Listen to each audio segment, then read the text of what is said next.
새해 말씀 묵상에 함께 하신 여러분을 환영합니다. 올 한 해도 하나님의 크신 은혜와 인도하심을 깊이 경험하는 복된 시간이 되시길 바랍니다. 안녕하세요, 성도 여러분. 1월 22일 말씀 묵상 시작하겠습니다. 오늘 함께 나눌 말씀은 요한복음 6장 65절부터 69절까지의 말씀입니다. John chapter 6, 65 to 69. 함께 읽겠습니다. 또 이르시되 그러므로 전에 너희에게 말하기를 내 아버지께서 오게 하여 주지 아니하시면 누구든지 내게 올 수 없다 하였노라 하시니라. 그때부터 그의 제자 중에서 많은 사람이 떠나가고 다시 그와 함께 다니지 아니하더라. 예수께서 12 제자에게 이르시되 너희도 가려느냐? 시몬 베드로가 대답하되 주여 영생의 말씀이 주께 있사오니 우리가 누구에게로 가오리이까? 우리가 주는 하나님의 거룩하신 자이신 줄 믿고 알았사옵나이다. 아멘. 여러분 혹시 제자 훈련을 받아보신 적 있으십니까? 미국에 오시기 전에 한국에서 교회 다니실 때 받아보신 분들도 계실 테고 미국에 오셔서 이민교회에서 받아보신 분들도 계실 겁니다. 저도 대학생 때 출석하는 교회에서 제자훈련을 받은 적이 있습니다. 그때는 교회에서 전 교인을 대상으로 제자훈련을 한다고 하니까 아무런 생각 없이 그냥 프로그램에 참가했습니다.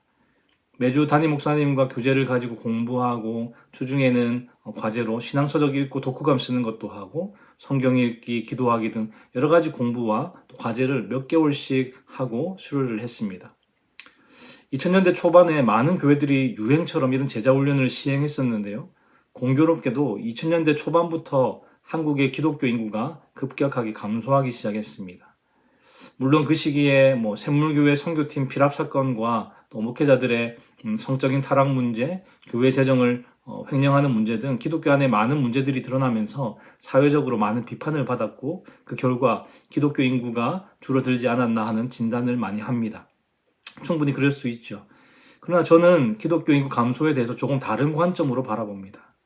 제가 신학을 공부하고 목회자가 되어서 교회를 바라보았을 때 2000년대 초반부터 기독교 인구가 감소하기 시작한 이유는 제가 생각하는 이유는요. 제자훈련의 실패입니다. 물론 제가 앞에서 언급했던 교회의 여러 가지 문제들 역시 기독교 인구 감소에 큰 역할을 했다고 봅니다. 그런데 제자훈련이 가장 유행했던 시기에 기독교 인구가 오히려 감소하기 시작했다는 것을 볼 때 이 제자훈련에 문제가 있었다는 판단이죠. 제가 받았던 제자훈련을 보아도 그렇습니다. 제자훈련을 받는 성도들 모두가 예수님의 진정한 제자가 되도록 이끌어야 하는데 그저 성도들이 담임 목사의 리더십에 절대 순종을 외치면서 이렇게 잘 굴러갈 수 있도록 교회를 잘 굴러갈 수 있도록 만드는 어떤 프로그램 정도밖에 되지 않았습니다. 그 프로그램을 수료하지 못하면 중직자가 될 수도 없고 담임 목사에게 순종하지 않는 나쁜 성도라는 낙인이 찍혀서 이미 수료한 성도들의 따가운 눈총을 받다가 결국 교회를 떠나게 되는 일들이 많았습니다. 어떤 신문 기사를 보니까 이 제자훈련은 예수님의 제자를 만드는 것이 아니라 목사의 제자를 만들어 목사교를 만드는 프로그램이다라고 할 정도로 이 제자훈련이 예수님의 제자를 만들어내는데 실패했다는 것이죠. 그러다 보니까 제자훈련을 열심히 받았던 성도들도 예수님을 떠나고 교회를 떠나는 일이 적지 않게 일어나게 되었습니다.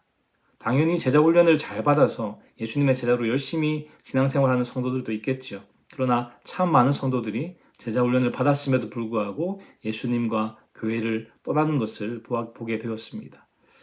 오늘 본문에서도 예수님의 제자라고 하는 많은 사람들이 예수님을 떠나고 있습니다. 66절에 보니까 그때부터 그의 제자 중에서 많은 사람이 떠나가고 다시 그와 함께 다니지 아니하더라. 예수님을 따르는 사람들이 참 많았는데 그들을 크게 제자와 무리 이렇게 두 그룹으로 나눌 수 있습니다.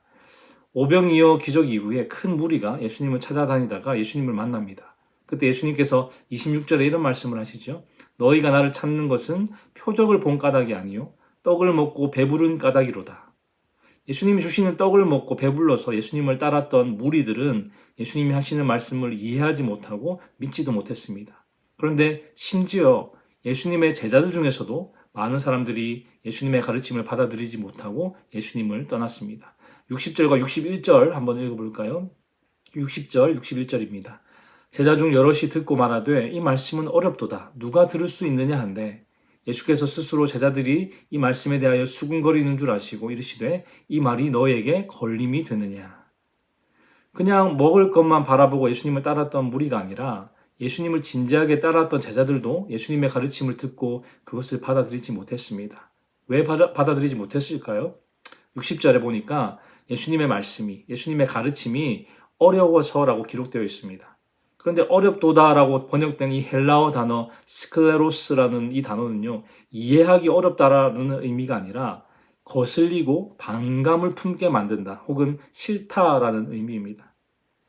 61절에 예수님께서 이 말이 너희에게 걸림이 되느냐라고 물으시는 것을 보면 단순히 예수님의 가르침이 이해하기 어렵다기보다 그 가르침이 그들에게 거슬리고 반감이 들게 하는 가르침이었다는 것을 알 수 있죠.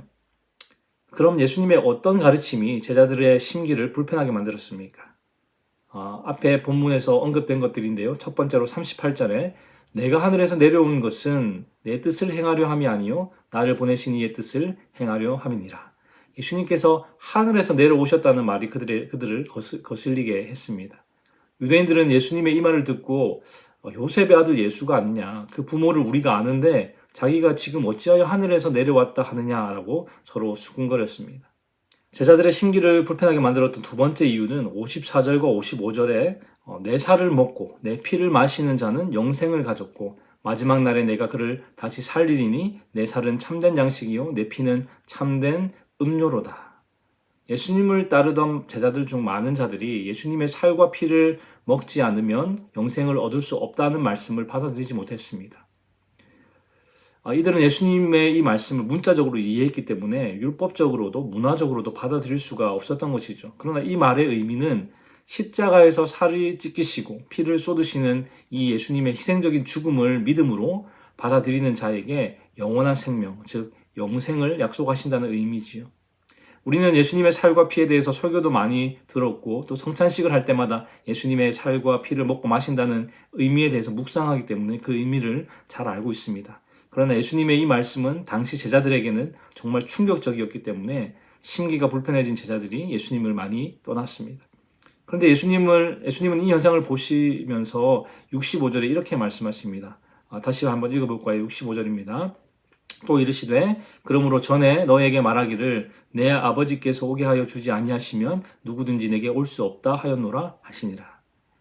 예수님의 말씀을 받아들이지 못하고 떠나간 자들은 하나님 아버지께서 예수님께로 오게 하신 자들이 아니라는 것이죠. 물론 먹을 것만 보고 예수님을 따랐던 무리와는 조금 달랐을지는 모르겠지만 결국 이 제자들도 예수님을 믿으려 하기보다는 인간적인 목적을 이루기 위해서 예수님을 따랐던 자들이었습니다. 2000년대 초반에 많은 성도들이 교회에서 제자훈련을 받았지만 결국 예수님과 교회를 떠난 이유가 무엇입니까?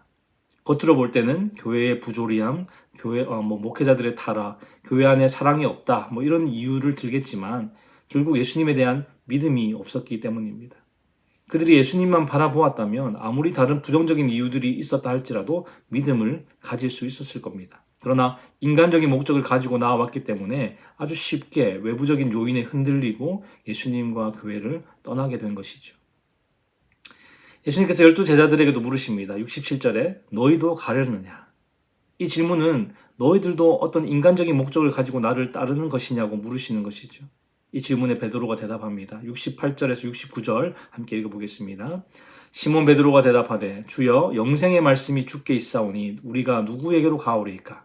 우리가 주는 하나님의 거룩하신 자이신 줄 믿고 알았사옵나이다. 아멘. 베드로는 예수님을 자기의 인간적인 목적을 이루어 주실 분이 아니라 영생의 말씀으로 믿었습니다.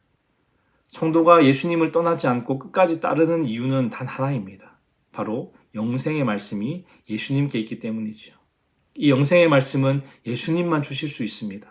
잘 먹고 잘 사는 것을 바란다면 다른 곳에 가도 됩니다. 예수님의 12 제자 중에 가룟 유다는 예수님과 가장 가까이 있던 제자 중 하나였지만 돈을 받고 예수님을 팔아넘겼습니다. 아무리 교회의 중직자이고 목사라도 영생의 말씀 이외의 것을 추구한다면 단순히 교회 다니는 교인은 될 수 있을지언정 예수님의 진정한 제자는 될 수가 없습니다. 아무리 제자 훈련을 수십 년 한다고 해도 그것이 성도들로 하여금 영생의 말씀이신 예수님을 따르게 하지 못한다면 교회의 한 프로그램 그 이상도 그 이하도 아닌 것이죠. 여러분, 제자는 많은 것을 얻기 위해서가 아니라 영생을 얻기 위해서 모든 것을 포기하고 예수님을 따르는 사람입니다. 하나님께서 독생자를 주신 목적도, 예수님이 십자가를 지신 목적도 우리에게 영생을 주시기 위함입니다. 이 은혜에 감사하며 자기 십자가를 지고 예수님을 따르지 않는 자는 결코 예수님의 제자가 되지 못합니다. 사랑하는 성도 여러분, 교회 생활 열심히 하다가 예수님과 교회를 떠나간 사람들, 그리고 예수님과 가장 가깝게 지냈던 예수님의 제자 가룟 유다, 공통점이 무엇입니까? 영생의 말씀이신 예수님이 아니라 인간적인 목적으로 예수님을 따랐다는 것입니다. 오늘 말씀을 통해서 우리 스스로를 한번 돌아보았으면 좋겠습니다. 비록 우리가 교회에 오랫동안 출석했고 나름대로 직분도 받았고 예수님을 따르는 제자의 삶을 살고 있다고 자부하지만 정말 영생의 말씀이신 예수님 때문에 모든 것을 포기하고 지금까지 그분을 따랐는지, 아니면 그 외에 다른 인간적인 목적 때문에 여기까지 달려왔는지 스스로 점검할 수 있었으면 좋겠습니다. 오늘 하루도 영생의 말씀이신 예수 그리스도의 제자로 살아가시는 저와 여러분 되시기를 주님의 이름으로 축원합니다. 기도하겠습니다. 하나님, 오늘도 말씀으로 우리에게 교훈 주시니 감사합니다. 주님, 우리가 교회를 다니고 직분을 받고 신앙생활하는 이유가 무엇입니까? 하나님께 복받기 위해서입니까? 우리 육신의 소원을 이루기 위함입니까? 우리가 주님을 따르는 이유는 영생의 말씀이 오직 주께 있기 때문임을 믿습니다. 그러나 우리가 그 진리를 종종 잊어버리고 다른 이유로 주님을 따를 때도 있습니다. 주님, 오늘 말씀을 통해서 주님을 따르는 우리의 마음의 동기를 새롭게 하시고 인간적인 목적이 아니라 영생의 말씀이 주께 있기 때문에 따르는 진정한 제자의 삶을 살아갈 수 있도록 인도하여 주시옵소서. 주님, 오늘도 주께서 주시는 힘과 은혜로 살아가기 원합니다. 주의 도우심으로 승리하는 하루 되게 하여 주시옵소서. 감사를 드리며 예수 그리스도의 이름으로 기도하였습니다. 아멘. 수요일 기도 제목으로 함께 기도하시겠습니다. 교육부 및 청년사역을 위해 기도하실 때 영아부, 유아부, 초등부, 중고등부 교회학교를 통해 어릴 때부터 아이들이 복음을 만나도록, 그리고 대학부, 청년부, EM 사역을 통해 영적 부흥이 일어나도록 기도해 주시기 바랍니다. 구역 예배를 위해 기도하실 때에는 우리 구역장님들이 예배를 성령 충만함으로 인도하도록, 구역장님들이 그 섬김을 통해 각 개인이 먼저 은혜와 복을 받도록 기도해 주시기 바랍니다. 선교사님들을 위해 기도하실 때에는 네팔의 윤성철 선교사님, 터키의 하상욱 선교사님, 일본의 문일배 선교사님, 페루의 윤애경 선교사님을 위해서 기도해 주시기 바랍니다.